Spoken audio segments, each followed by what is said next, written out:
Greetings, my name is Monty Martin. And I'm Kelly McLaughlin. And we are the Dungeon Dudes. Welcome to our channel where we cover everything Dungeons & Dragons, including advice for players and guides for Dungeon Masters. We upload new videos on Tuesdays and Thursdays, so please subscribe to our channel so that you never miss an episode. Before we get into this week's episode, we have a very special announcement.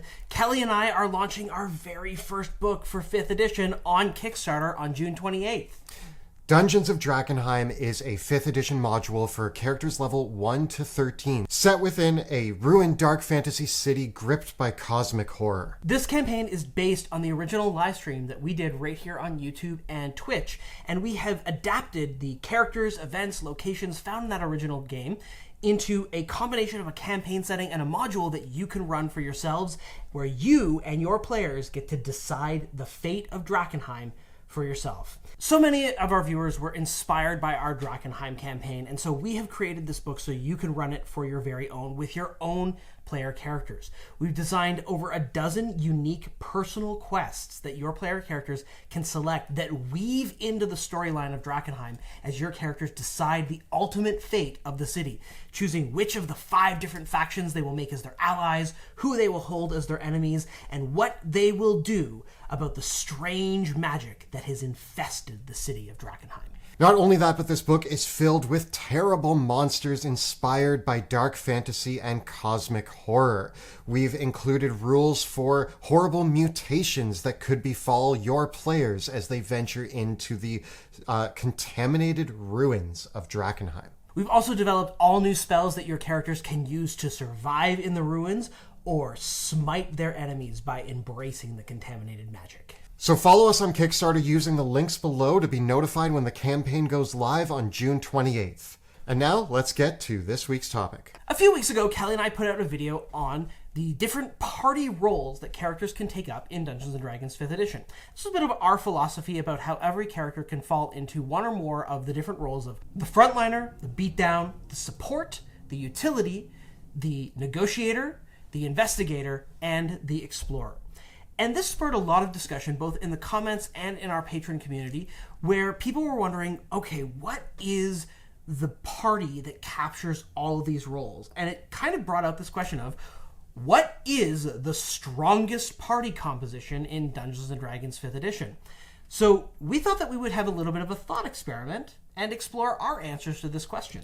Now, Monty and I are both going to present what we think our strongest party build is. There's a few rules that we've put in place for each other on deciding this, and also we want to stress the fact that this is a thought experiment episode. This is by no means the proper way to build a party, and when you are getting ready to play D&D, you should always play the character that you want to play. Forcing the other people in the party to fit into this, well, since I'm playing this, you should play this, because the Dungeon Dude said that it's the strongest party composition, is not the right way, and we're not recommending that. This is more just some fun that Monty and I are having, and we're going to compare ours. We're going to talk about why we think they're the strongest, and we want you to tell us which one of our parties you think is the strongest and whether you have a stronger option out there. In other words, this is all theory and just for fun. We don't recommend this as taking this into something in practice, and you should never come into a character creation situation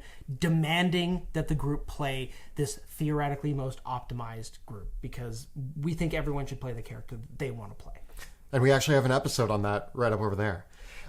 The rules that we've put in place is we're looking at a 4-person party. Generally speaking, when we were thinking of this, it was between 3 and 5, so we might also say what our 5th member would be if we had one. We also are not going to include any multi-classing, and all members of the party need to be a different class. Yeah, there's some really fun theoretical ideas of a party of characters that are all the same class. We might talk about that in a future video, but we felt that we would leave that one out for today. We're also looking for a party that is good from level 1 to level 20, specifically in the sweet spot of level 6 to 10, and that fills all of the party roles that we detailed in our party roles episode, which you can also check out up over there. So hypothetically, there might be a party that is way stronger at level 20 than these ones that we've discussed, but we want to have a party that felt somewhat organic in that a theoretical group could start at level 1 as these characters and be really strong at any snapshot in play. So with that, Kelly, what was your party composition? All right, so my 4-person party composition to hit all factors of play that I think is the strongest is the Vengeance Paladin, the Eloquence Bard, the Gloomstalker Ranger, and the Divination Wizard. Oh, man. You brought the gangbusters there. Yes. That is... So if we're talking about the party roles, if you're looking at the frontliner, you have your Paladin. Paladins make excellent frontliners. Not only that, but Paladins also have some support capabilities as well as being a phenomenal beatdown. So they can deliver massive damage. They have some healing, and they also can buff party saving throws as well as just being that tank on the front line. They can also be a negotiator. And they are a charisma-based class, so you're a negotiator as well.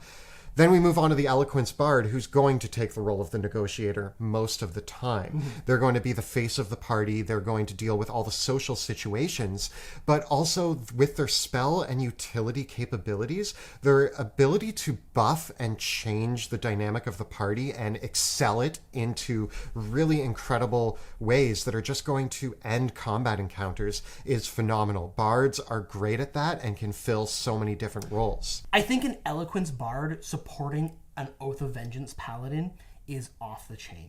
I think if I had a 2-person party, it would be those two. That's a really strong combo because you're going to see the Eloquence Bard also being able to fulfill support, utility, potentially even being an infiltrator if necessary, because there's lots of ways that bards can be good at stealth and infiltration, even potentially being a bit of an investigator. So in this case, the bard is probably never going to be the frontliner. They're probably never going to be the beatdown, but they can almost do anything else. But just to make sure that all the roles are filled, we introduced the Gloomstalker Ranger, who is going to be the beatdown. A Gloomstalker Ranger is the best assassin in the game. Sorry, assassins.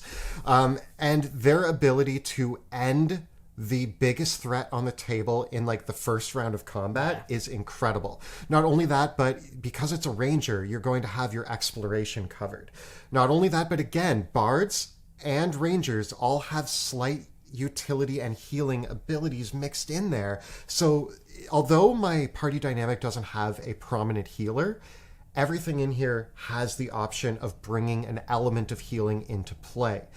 When you get to the Divination Wizard, you have battlefield control. If you have some foresight and planning, the Divination Wizard can just make sure that things run smoothly, changing the die rolls to make sure that things land when they need to, or that enemies fall to the spells that they have to fall to. The Divination Wizard is just the master of controlling. So all of these elements come into play with hitting all of the party rolls. And I mean, I'm pretty sure we gave all of these an S tier in our rankings as well. It's really good. So this is my strongest party dynamic, and if anybody has a hole to poke in this, I'd like to hear it because I can't find one. I think the real big thing that you can really tee off with this party is that the bard, the paladin, and the wizard all have a way to augment the Gloomstalker. Yeah. Because your wizard can haste the Gloomstalker, or your paladin could, for that matter. Your paladin can bring bless. Your bard can give the bardic inspiration and whatever other buffs like fairy fire or anything else like that. And so you have this crazy machine gun of a Gloomstalker. Yeah, and another important part for us designing our party dynamics is we didn't want to talk about just like there's certain classes in the game that excel on their own and are just standouts.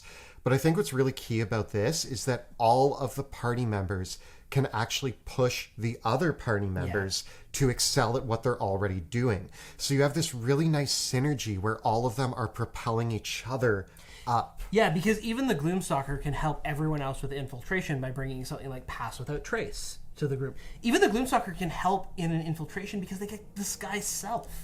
Yeah, actually, between them and the bard and the wizard, you can have a lot of disguise and infiltration going on. Yeah. The paladin's kind of your clunky guy, but I mean, you can use Pass Without Trace and silence and things like that to make it work. Well, and you also have several characters in your party that have teleportation magic too. Yeah. Yeah, so the utility and the support, really, I mean, everything is here. I think this is a really strong party composition, and it's honestly 4 of my favorite subclasses and classes in the game. Yeah. So I thought about things a little bit differently. And I'm going to start my party composition off with a new kid on the block, the Twilight Domain Cleric. Already I think, you could just bring a Twilight Domain Cleric into any situation, and it's one of the best choices. I think that this is the big pillar of... this is the thing that's going to make everything else in this party tick. Because the Twilight Domain Cleric, I think, just brings so much support and healing, and in addition to a bunch of utility as well. I'm really impressed with it in what it's introduced in Tasha's Cauldron of Everything, and I think that it brings all the amazingness of the cleric and just turns it up to 11. And the clerics are already high. Yeah, and it's really all about that channeled divinity power, giving everyone all those temporary hit points, and then casting spells like Aid, bringing things like Hero's Feast, Spirit Guardian, Spiritual Weapon, all that good cleric stuff. Whether they're up there bringing some damage dealing or supporting the rest of the party, this cleric is going to be the cornerstone of the dynamic. So then I am going to pair my Twilight Domain Cleric with a Bladesinger Wizard. Yeah. And the Bladesinger Wizard is going to do all of the wonderful things that a Bladesinger can do, really focusing both on the hybridity of the Bladesinger. So I want them to still... this Bladesinger Wizard, in my mind, is going to have just as many wizardy things to do as Bladesingery things to do. So they're going to bring a combination of both being utility and support if they have to be, but the presence of the Twilight Domain Cleric, I think, takes the edge off the vulnerability of the Bladesinger. So this Bladesinger, because they know that they're being backed up by the Twilight Domain Cleric, can be super aggressive in the way that they play and really get in there, do the cool damage dealing things that a Bladesinger can do really, really well, or the cool wizardy things. But then I'm also going to have a Moon Druid. Okay. And so the Moon Druid and the Bladesinger are going to be best friends. And the two of them are going to work together. The combination of the Bladesinger, the Twilight Domain Cleric, and the Moon Druid give this insurmountable front line, because actually everybody can be on the front line. Yeah. But then all three of these characters are full spellcasters. And not only that, but the Moon Druid offers, from everything I've seen a Moon Druid do in play, and I've seen several Moon Druids, they're the biggest problem solvers I've seen in a game. Any problem can usually be solved by the right choice for changing into a specific animal. So, yeah, utility and support is off the chain. They all have the possibility of being frontliners, and they're all full spellcasters. Yep. Who's your fourth? Hexblade Warlock. Yeah. And so the Hexblade Warlock brings the charisma that is needed for the party. Potentially with this Hexblade Warlock, I might multiclass into Vengeance Paladin. If we were doing multiclassing. I mean, if we were doing multiclassing, then my Paladin would multiclass into Hexblade Warlock. Yeah. So a bit of overlap, actually, between both of us there. But again, the Hexblade Warlock is here to be a frontliner, to be a beatdown, but also dip their toes in everything else. And I think what I really like about this composition of the party is that everybody can fulfill multiple roles, and the party can really dynamically assess the situation by working together with a lot of teamwork to say, okay, who is going to do the most important thing right now? And everybody works together to support that. And everybody in the party is basically a full spellcaster. Yeah, with warlocks being kind of this weird version of a spellcaster, but they're still a prominent spellcaster. So your party dynamic is interesting because mine has very specific roles that each one fills, but they can kind of shift. It's like a gradient, whereas yours is kind of this mushy pile of everything. But that's great. No, because there's a thematic link here that you're not seeing. Twilight Cleric, Moon Druid, Bladesinger. These are all elves. I imagine you could do a really cool theme with this party as well, of being maybe some dark elves or Shadar Kai, or they're all kind of like these night elves that are all working together. I think there would be a really cool... if you really wanted to embrace both the strength and the role-playing potential by having every one of these characters be an elf, you get this really cool, I think, role-playing dynamic of kind of like the champions of a Twilight elf tribe. Yeah, I love the theme, and I do think that like having that much spell casting, it's well known that in Dungeons and Dragons, spell casting is kind of your Swiss Army knife to fill so many roles. So by having so many prominent spellcasters, and the Twilight Cleric gets heavy armor. Yeah. The Blade Singer can boost their AC. The Moon Druid can become outrageously tough. Like at level 2, you can become a bear that has like 100 hit points or whatever, and like it's insane how tanky they can be. And then the Hexblade can also be a frontliner. Like you have all front lines. They can all kind of beat down either with spells or with combat. They can all shift into the infiltration, support, utility. You do have your Warlock to be the face of the party. Yep. And the exploration with enough spells, and I mean the Druid can be your explorer. They have spells and utilities to really bring forward the exploration. Because the Druid is still going to bring things like Pass Without Trace. All of the characters in this party are actually capable of helping out in the explorer role. Because they all, and many of them also can fulfill investigative roles as well, because I've got lots of characters that can cast spells like Invisibility, bring that up with Pass Without Trace, or greater invisibility as needed. The Twilight Domain Cleric can do that. So we get a lot of non-linear ways. Yes, is there a character in the party that is proficient in stealth? Maybe not. But it doesn't actually matter in this case because they've got all this excellent spell casting that they can figure out how to use their resources together to do it. As far as I'm concerned, there's two types of infiltrators in Dungeons and Dragons. There's the roguish characters, which also extends to things like shadow monks or rangers who can go into stealth and be like hidden and sneaky. But then there's also the ability to use spells. For infiltration can also be used by disguising yourself and having high charisma. Lying your way into a scenario is also infiltration. Being able to cast invisibility, Pass Without Trace, silence. There's teleportation is an infiltration mechanic. So spellcasting is another tool that can be used for infiltration. So I think they're both great. I think both these lists of party dynamics are incredible. When we look at 5th, this is interesting because now we're going to have some overlap. My 5th character, so on top of my Vengeance Paladin, Eloquence Bard, Gloomstalker Ranger, and Divination Wizard, I would add a Twilight Cleric as my 5th. I personally am very tempted to add a Gloomstalker, but the other one that I would love to get into my party dynamic would be a Clockwork Soul Sorcerer. Fair. More spellcasting. More spellcasting. I kind of feel that, like, I feel that with the Moon Druid, the Hexblade, and the Blade Singer, I don't need anyone else on the front line. I've got plenty of healing to go around between even the Druid and the Twilight Cleric, that like the front line of this party is going to be so tough, even though we don't have a traditional tough character. Right? So you only get to add one. Which would it be? The Gloomstalker or the Clockwork Soul? I'm going to go with the Clockwork Soul. Okay. Yeah, I'm going to go with the Clockwork Soul. I honorable mention to the Gloomstalker. I'd really love to have it, but I think the Clockwork Soul is going to just... First of all, it's going to bring the extra little bit of social presence with more charisma into the party, and I think it's really going to let that Clockwork Soul do interesting things with Twin Spell. Twin Spell and doing things like twinning haste on the Hexblade and the Blade Singer.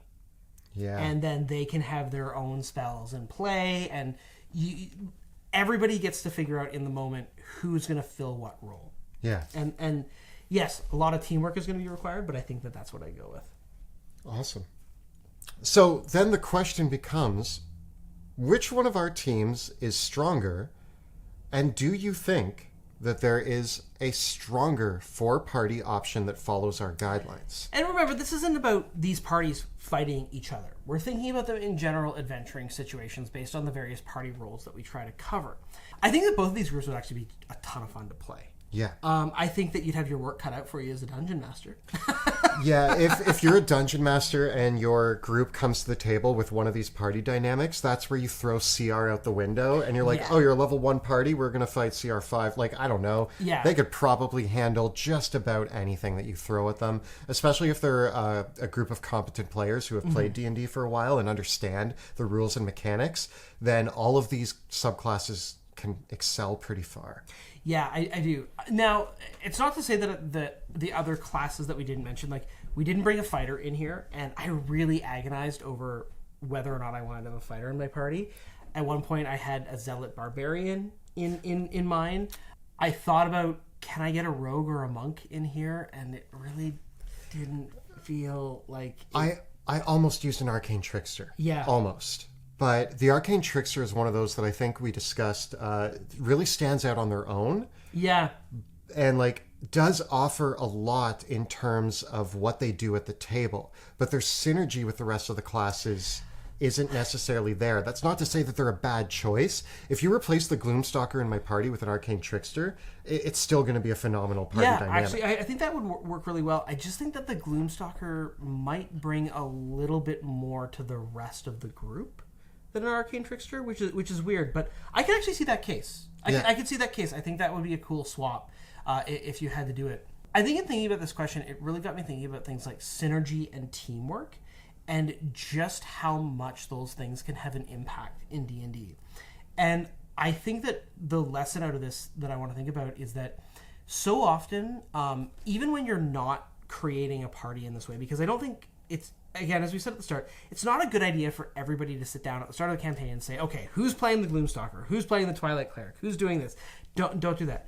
But what I do think it is worthwhile to think about is once everybody has come to the table and thought about what characters they want to play, thinking about the ways that you can work together as a team and what abilities that you have that play off of each other is the lesson of this theoretical exercise.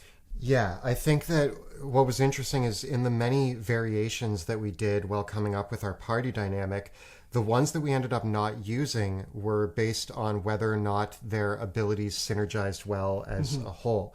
And that's really something interesting. And even if you are starting at level 1, maybe you're not locked into a subclass yet. And maybe all the characters, unless you're a cleric who chooses it at first level, but a lot of the characters choose their subclasses at 3rd level. And perhaps if you're open to it, again, play the character you want to play. If you wanted to play an Arcane Trickster Rogue, then play an Arcane Trickster Rogue.